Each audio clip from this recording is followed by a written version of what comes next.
네, 여러분, 역대하 어떻게 읽을 것인가 지난주 수요일에 우리가 줌으로 했었는데 많은 분들이 참여하시지 못한 것도 있고, 또 제가 유튜브에 올리려고 했는데 녹화가 안 돼가지고 못 올렸거든요. 그래서 짧게 우리 다시 정리를 하도록 그렇게 하겠습니다. 네, 오늘은 제 얼굴은 안 나오고 PPT 보면서 같이 할 건데요. 우선 먼저 예전에 그런 일이 있었어요. 어떤 수련회를 갔는데 그 수련회가 이제 사복음서 통독 수련회였거든요. 수련회를 갔는데 한 친구가 저한테 와서 회장 되는 친구였는데, 청년부에 그 친구가 저에게 그렇게 얘기하는 거예요. 되게 은밀하게.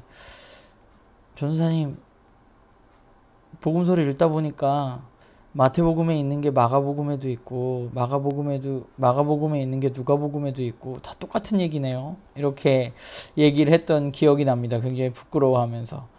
그러니까 열심히 신앙생활하고 청년까지 보내고 또 회장이기도 했는데 그걸 모르고 있었던 거죠. 그냥 우리가 설교 시간에 듣는 걸로 생각하고 그냥 구절구절 따로 읽다 보니까 같은 이야기를 조금 다른 관점으로 그 공간복음 세계가 설명하고 있다는 사실을 모르고 그냥 그동안 성경을 읽었던 거예요. 근데 역대하를 제가 생각하면서 했던 생각이 비슷한 것 같아요. 역대기는 사실 사무엘 상하와 열왕기 상하, 이미 있었던 그 역사에 대한 이야기를 다시 쓰고 있는 내용입니다. 그러니까 사무엘 상하, 열왕기 상하의 내용과 역대기 상하의 내용이 같습니다. 같은 시대를 배경으로 하고 있습니다. 그런데 역대기 상하가 사무엘 상하, 열왕기 상하의 내용을 한 50% 정도 그대로 가지고 있어요. 그리고 나머지 50%는 새로운 이야기, 첨가한 이야기들이 기록되어져 있습니다. 그러니까 역대기는 쉽게 말하면 어떤 역사를 두고 사무엘 상하, 열왕기 상하를 쓴 역사가의 관점과 다른 관점으로 자신들의 역사를 다시 한번 바라본 것이 바로 역대기의 내용입니다. 그래서 역대기의 관점으로 역대기를 쓴 그 관점으로 쓴 성경들이 역대상하, 그리고 에스라, 느헤미야 이 정도가 있을 것 같습니다. 그러니까 새로운 관점으로 자신들의 역사를 다시 읽기 시작한 거죠. 그러면 왜 그들에게 역사를 다시 쓰는 일이 필요했을까에 대해서 우리가 생각을 해봐야 되잖아요. 그러기 위해서는 이 성경을 언제 썼는가 하는 것을 우리가 살펴보는 것이 중요하다는 생각을 하게 되는데요. 우선 사무엘서라든가 열왕기서는 일반적으로 학자들이 포로기 후반에 썼을 것으로 예상합니다. 그리고 역대기는 포로기가 끝나고 고레스 칙령에 의해서 자신의 지역으로 예루살렘 땅으로 돌아간 후에, 포로기가 끝난 후에 그곳에서 썼던 것으로 보여집니다. 그러면 이게 왜 중요하냐 하면, 포로기를 겪으면서 이스라엘 민족들이 여러 가지 질문들을 하게 돼요. 그런데 포로기에 했던 가장 큰 질문은 뭐였냐 하면, 그들이 포로로 끌려가서 했던 질문은, 하나님은 다윗 왕조가 영원하다고 약속하셨는데 왜 하나님의 백성인 우리를 이렇게 멸망하게 하셨는가에 대해서 그들은 질문하기 시작합니다. 그래서 그 질문으로 자신들의 역사를 살펴보았습니다. 그랬더니 자신들의 역사를 살펴보자 그들이 내린 결론은 뭐예요?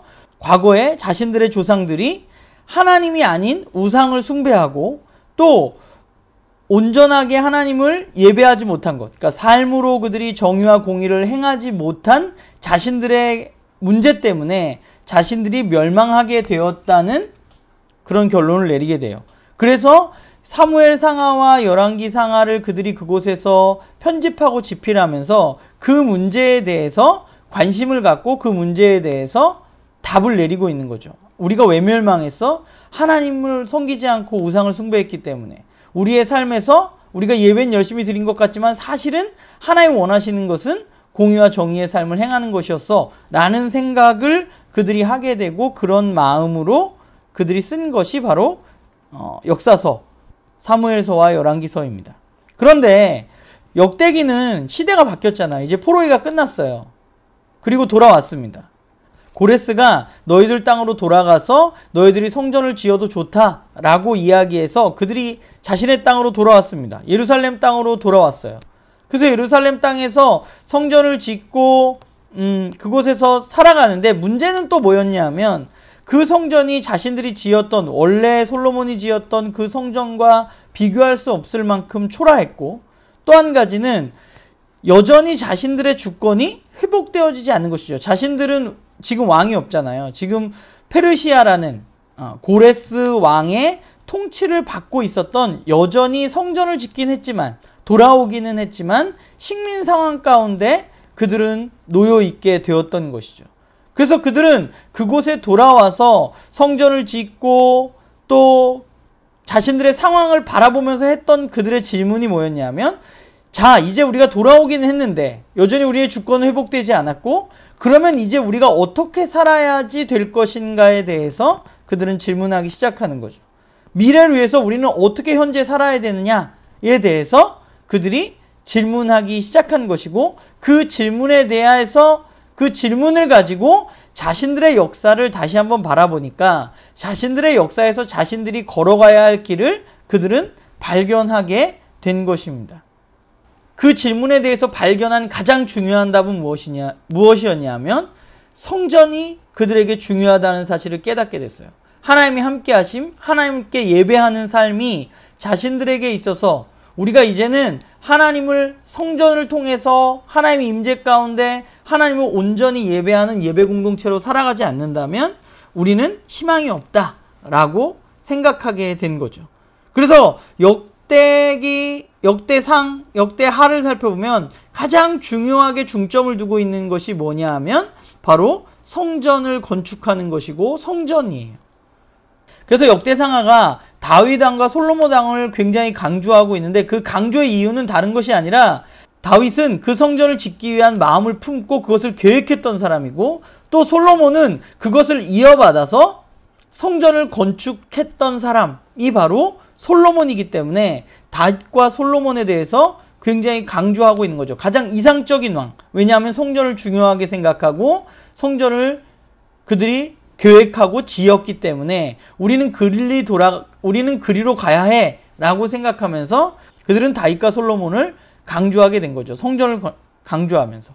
그래서 우리가 읽을 역대하의 구조를 살펴보면 이제 역대상까지는 다윗 이야기까지가 나오고 역대하부터 솔로몬 이야기가 나오는데 1장부터 9장까지는 성전 건축하는 얘기가 나와요. 솔로몬의 다른 이야기보다는 중점 두고 있는 게 뭐예요? 성전을 어떻게 건축하고 어떤 일을 하는 거, 이런 것이 중요하고요.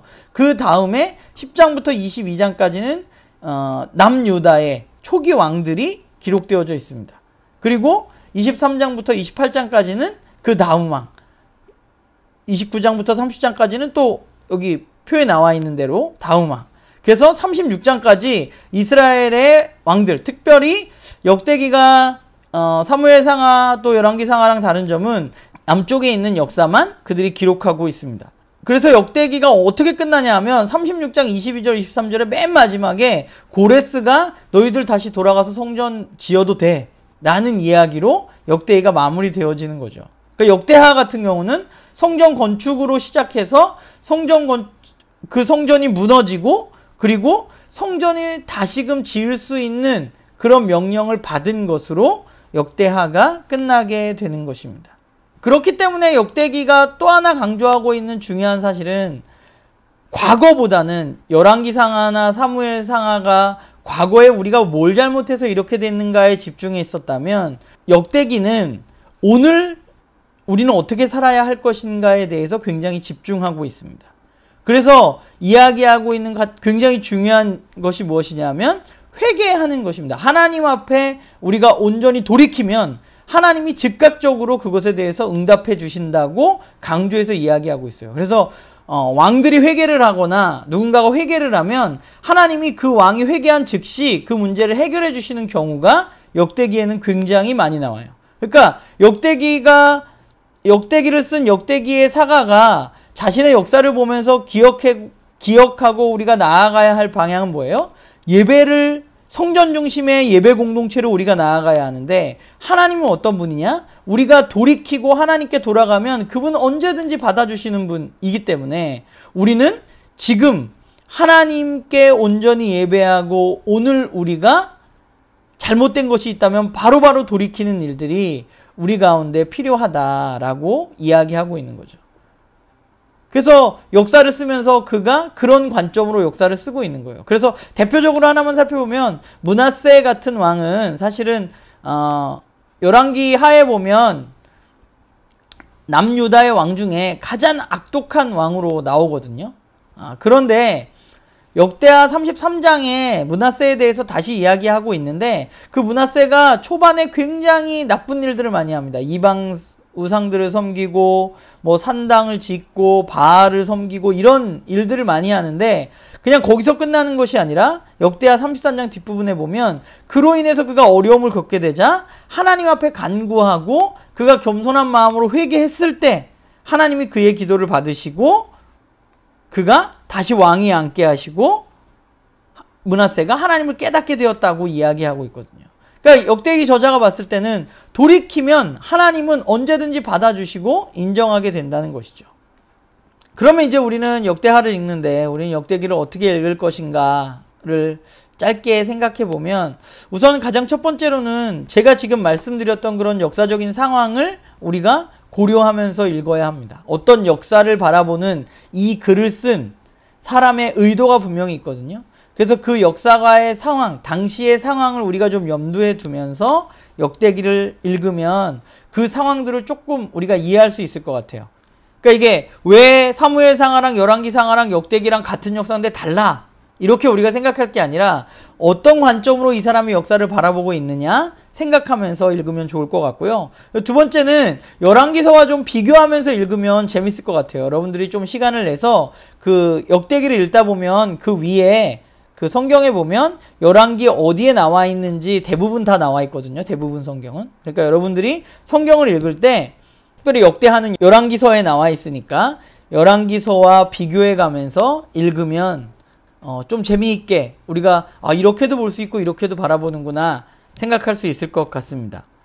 그리고 마지막으로는 우리가 성경을 읽는다는 것은 결국 오늘 우리가 어떻게 살아야 하는가의 문제와 직결되잖아요. 그러면 이 역대기를 우리가 읽으면서 오늘 나에게 이 이스라엘의 역사, 우리나라 역사도 아니고 다른 나라 역사인 이 역대기의 역사, 그것도 두 번째로 쓰여진 이 역대기의 글들이 오늘 내가 이 땅 가운데 살아가는데 어떤 의미로 다가오는가에 대해서 우리가 좀 묵상하고 살펴보면 좋을 것 같다는 생각을 하게 됩니다. 그래서 우리가 역대기를 읽으면서 역대기가 막 그렇게 재미있게 우리에게 읽혀지진 않을 수도 있지만 그러나 이런 것들을 좀 우리가 고려하면서 함께 말씀을 읽어나가면 좋겠다라는 생각을 하게 됩니다.